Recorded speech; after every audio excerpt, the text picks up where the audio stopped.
Bonjour et bienvenue à toutes et à tous. Aujourd'hui, on va explorer ensemble la situation sécuritaire qui reste très complexe dans l'Est de la République démocratique du Congo. On est le lundi 13 octobre 2025 et notre analyse, elle va s'appuyer sur un rapport vidéo assez détaillé d'une chaîne YouTube, Afro Info 243. L'objectif pour nous, c'est de décrypter un peu les informations clés que donne cette source sur les affrontements qui sont en cours. On va parler du Sud Kivu, du Nord Kivu aussi, des forces qui sont là-bas, les forces armées de la RDC, les FARDC, et puis ces groupes de résistants locaux, les Wazalendo. Et face à eux, cette coalition M23 qui serait soutenue, d'après le reportage en tout cas, par le Rwanda via ses forces, les RDF.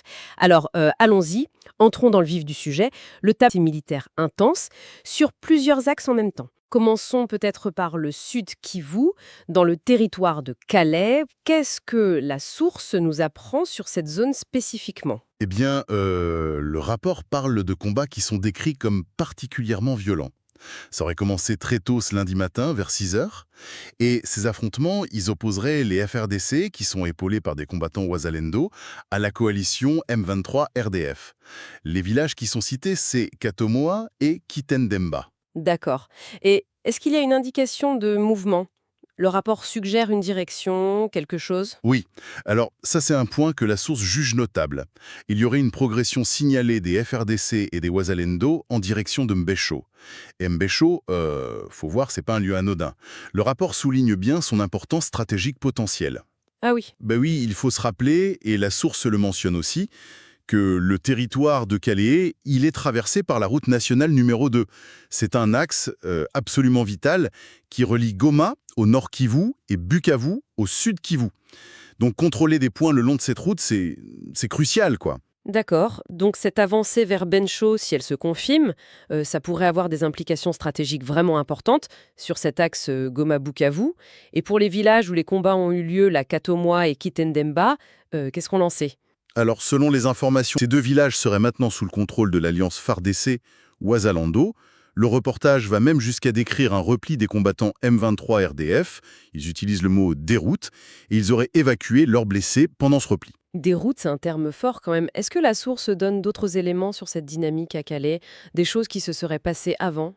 Oui, elle mentionne aussi une action importante la veille, donc dimanche. 5 autres villages auraient été repris par les FARDC et les Ouazalendo. Et parmi eux, il y a la localité de Chivanga, qui est aussi décrite comme stratégique et qui, toujours d'après le rapport, serait restée sous leur contrôle ce lundi. Donc l'impression générale qui se dégage de cette partie du reportage, c'est celle d'une offensive assez déterminée de l'armée congolaise et de ses alliés locaux pour reprendre du terrain dans cette zone qui est quand même clé. C'est clair. Mais vous vouliez apporter une nuance, je crois. Oui, tout à fait, c'est important de le souligner. Et d'ailleurs, la source Afro Info 243 le fait elle-même, avec une certaine honnêteté intellectuelle, je dirais. Au moment où ils ont diffusé leur rapport, les détails vraiment précis sur la nature exacte de ces affrontements à Calais, et puis leur issue finale, eh bien, il manquait encore. Donc on a une tendance qui se dessine, oui, selon la source, mais ça demande confirmation et sûrement plus de détails plus tard. Compris. Donc prudence sur les conclusions définitives pour Calais.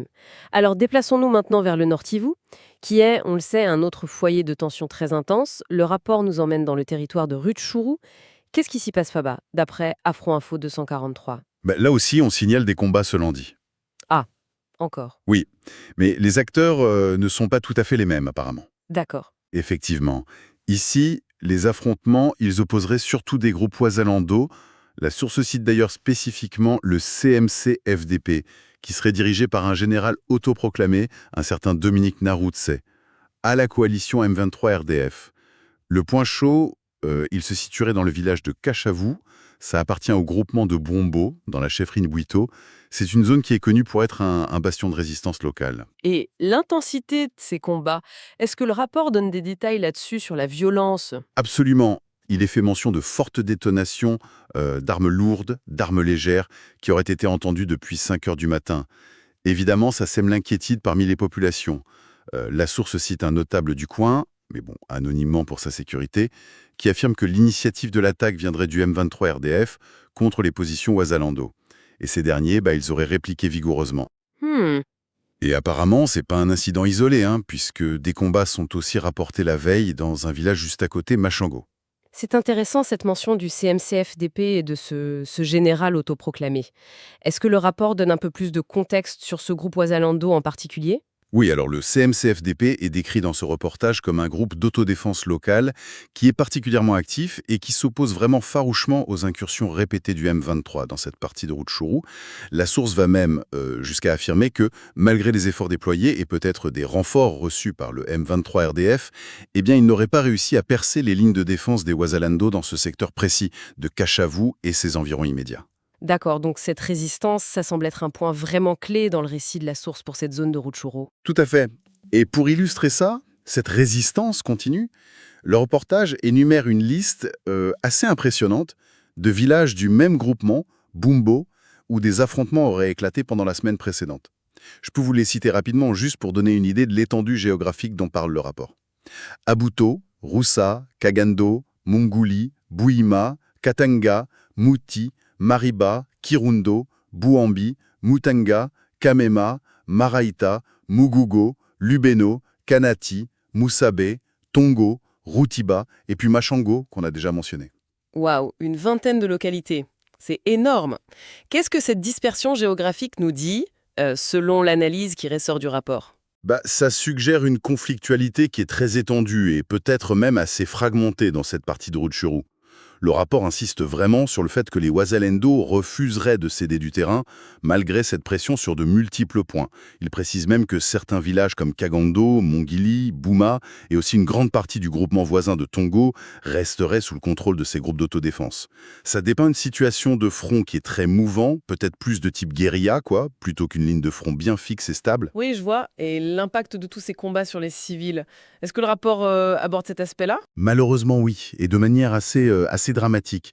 Si on prend un peu de recul, l'impact humanitaire que décrit la source est qualifié de grave. On parle de déplacements massifs de populations qui fuient les zones de combat, et puis, comme trop souvent dans ce conflit, les civils sont décrits comme les premières victimes. Est-ce qu'il y a des chiffres ou des exemples concrets qui sont cités dans le rapport, Sam? Oui, le reportage cite une information qui est attribuée à une source gouvernementale congolaise. Il s'agirait du vice-premier ministre en charge de l'Intérieur et de la Sécurité, Jacques Chabani. Et ce rapport gouvernemental, il fera état de plus de 270 civils tués lors d'attaques ciblées. 270. Oui, et ces attaques, selon la source Afro-Info 243, elles seraient attribuées à l'armée rwandaise, donc les RDF, et aux combattants du M23. Et elles auraient eu lieu dans des zones qu'ils occupent. Alors, curieusement, le rapport mentionne Goma et Bukavu dans ce contexte précis de victimes civiles, même si les combats actifs qu'on vient de décrire se déroulent ailleurs. Ça mériterait peut-être clarification. Et outre les tueries, on parle aussi de maisons incendiées et d'autres violations graves des droits humains. C'est un bilan terrible qui est rapporté là. Et face à ça, quelle est la posture des Ouazalendo, toujours d'après la source Afro-Info? Comment ils réagissent? Alors, le reportage indique que, dans ce contexte de détresse pour les civils, les groupes Ouazalendo, qui sont présents dans ces zones, ils communiqueraient activement auprès des populations locales, pour les assurer de leur protection, et puis pour réaffirmer leur détermination à défendre les villages contre les avancées du M23 RDF. C'est présenté un peu comme un élément de leur légitimité locale, si vous voulez. D'accord, merci pour ces détails sur Rutshuru. Le rapport Afro-Info 243 explore aussi une autre zone du Nord Kivu, c'est bien ça? Le territoire de Walikale. Exactement. Le projecteur se tourne ensuite vers Walikale, et là, le récit porte sur une tentative d'attaque de la coalition M23 RDF qui aurait été déjouée par les Ouazalendo. Ça se serait passé près d'une localité qui s'appelle Birigini. Et quel était l'objectif présumé de cette attaque, d'après la source? Qu'est-ce qu'ils cherchaient à faire? Selon le rapport, l'intention du M23 RDF, ça aurait été de progresser en direction de la cité de Pinga. Pinga, c'est considéré comme un centre stratégique assez important dans cette région. Et pour atteindre Pinga, leur itinéraire supposé les aurait fait passer par la chefferie de Bachali Mokoto. Alors ça, c'est intéressant parce que cette chefferie, administrativement, elle appartient au territoire voisin de Massissi, mais géographiquement, elle est directement connectée à la zone d'opération de Walikale. Ça illustre bien la complexité des découpages et des réalités sur le terrain, Une attaque déjouée, vous disiez. Comment ça serait passé exactement, d'après le récit d'Afro-Info 243? Alors, ce qui est présenté comme assez fascinant dans ce récit, c'est l'élément de surprise tactique. Apparemment, les Ouazalendo auraient tendu des embuscades. La source suggère assez fortement que les combattants du M23 RDF, ils ne s'attendaient pas du tout à rencontrer une résistance organisée et déterminée à Beriyeni. Ils seraient tombés dans un piège en quelque sorte. On imagine le chaos. Est-ce que le rapport décrit un peu la scène? Il parle de détonation d'armes lourdes et légères qui ont été entendues aux alentours, et ça aurait provoqué une peur intense. Le terme utilisé, c'est psychose parmi les habitants des villages voisins. L'issue, en tout cas selon la conclusion de cette partie du reportage, c'est que l'attaque a été repoussée par les Ouazalendo, qui maintenaient toujours le contrôle de Bérigny ce lundi 13 octobre matin. Donc, encore une fois, l'accent est mis sur la capacité de résistance de ces groupes locaux face aux offensives M23 RDF. D'accord. Donc si on récapitule un peu les fronts militaires décrits par la source d'Omar, on a des avancées FARDC Ouazalendo qui sont rapportées au sud Kivu, à Calais. On a une résistance acharnée des Ouazalendo face aux attaques M23 RDF à Rutshuru dans le nord Kivu, et puis une tentative d'avancée M23 RDF qui aurait été repoussée à Walikale, toujours au nord Kivu. C'est bien ça? Oui, c'est une bonne synthèse de la situation militaire telle qu'elle est dépeinte par Afro-Info 243 pour cette journée du 13 octobre. Une situation qui semble très dynamique et très violente sur plusieurs fronts en même temps. Et tout ça, ça se déroule alors que, en parallèle, il y a des efforts diplomatiques qui sont censés être en cours, n'est-ce pas? Le rapport en parle de ça. Oui, la source ne manque pas de le souligner. Dans ce contexte de combat qui n'arrête pas, elle mentionne explicitement qu'il existe des processus diplomatiques, passés ou actuels. Elle cite par exemple les accords de Doha et de Washington. Ce qui soulève une question assez évidente finalement. Exactement, et c'est une question que la source Afro-Info 240 relaie elle-même en indiquant qu'elle est sur les lèvres de beaucoup d'observateurs. Quel est l'impact concret sur le terrain de ces initiatives diplomatiques? Le rapport suggère qu'il y a un certain scepticisme ambiant quant au changement réel apporté par ces négociations. La question de savoir si la solution viendra plutôt de la voie militaire ou de la voie diplomatique, ou peut-être d'une combinaison des deux, reste entière et semble être un point de débat majeur. Et le comportement du M23 par rapport à ces accords, il est aussi évoqué? Est-ce qu'il les respecte? Oui, alors le rapport indique que, selon ces informations, le M23 poursuivrait ses offensives militaires, ce qui constituerait de fait une violation des accords de cessez-le-feu qui ont été négociés dans le cadre de ces processus diplomatiques. Donc il y a une déconnexion assez apparente qui est pointée par la source entre les engagements qui sont pris autour des tables de négociation et puis les actions qui sont menées sur le terrain par au moins une des parties prenantes. Le rapport mentionne aussi une possibilité, une rumeur peut-être, de reprise des pourparlers à Doha durant la semaine, mais bon, sans aucune certitude quant à leur tenue ou à leur issue potentielle. D'accord. Cette tension entre la réalité militaire, qui est brutale, et les efforts diplomatiques, ça semble donc être un thème assez central du rapport. Avant qu'on conclue, la source nous emmène dans une autre localité du Nord Kivu, mais pour une raison un peu différente, je crois. C'est exact. Pour compléter un peu ce tableau de la situation régionale, le reportage fait un détour par Beni. Alors, Beni est présenté par la source comme étant le chef-lieu provisoire de la province du Nord Kivu, étant donné que Goma est sous une forte pression